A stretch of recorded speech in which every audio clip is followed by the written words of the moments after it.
त्याला आपण विचारूया किती प्रॉफिट होतं आणि काय होतं सगळं विचारून बघूया. आता एक थोडं कंटेंट क्रिएशनमध्ये नवीन, त्यामुळे आपण विचारून बघूया काय काय होतं. ओके. हॅलो दादा, तुमचं नाव कसं? माझं नाव आशुतोष आहे. अच्छा, हा बिझनेस तुम्ही कधीपासून सुरू केला? आता या बिझनेसला कम्प्लिटली मला 2 वर्ष झाली आणि 2024च्या मार्चमध्ये मी हा बिझनेस चालू केला. अच्छा, आता तुमचा बिझनेस आहे ना, यामध्ये चॅलेंजेस काय काय आहेत? चॅलेंजेस म्हणजे आता कणकवलीसारख्या शहरामध्ये सँडविच हा सिंगल म्हणजे प्रोडक्ट विकण्यासाठी थोडाफार डिफिकल्टीज आले मला. थोडेफार डिफिकल्टीज आले सुरुवातीला, पण मला कस्टमर बेस क्रिएट करण्यासाठी तमाम 7 ते 6 महिने माझे गेले सुरुवातीचे. आणि मोस्टली मला याच्यावरती टेस्टवरती आणि क्वालिटीवरती जास्त भर द्यावा लागला. त्यानंतर आता माझं कस्टमर बेस बऱ्यापैकी झालं आहे.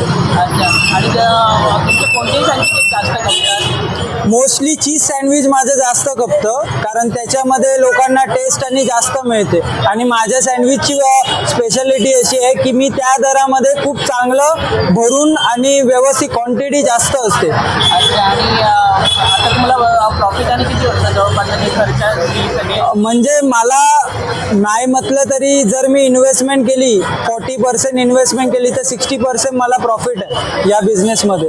आणि महिन्याला जर पकडलात तर म्हणजे एखादा कॉर्पोरेट जो म्हणजे आहे कॉर्पोरेटमध्ये काम करतो त्याच्यापेक्षा तरी मला जास्तच मिळतं.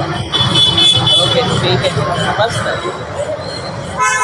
आणि आता तुम्ही बिझनेस करण्यासाठी काय करता? मला हाक मारा ना. बिझनेसला तुम्ही जर म्हणजे कोणाला करायचं असेल हा बिझनेस तर तुम्ही काय द्याल?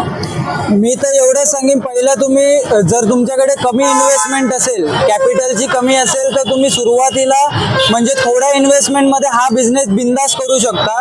फक्त एकच आहे की तुम्ही जे काय द्याल ते मनापासून करा. म्हणजे त्याच्यामध्ये तुम्ही कुठे कंजूसी करू नका. कंजूसी जर नाही केला तर तुमचा बिझनेस 100% ग्रो करणार. Okay, thank you.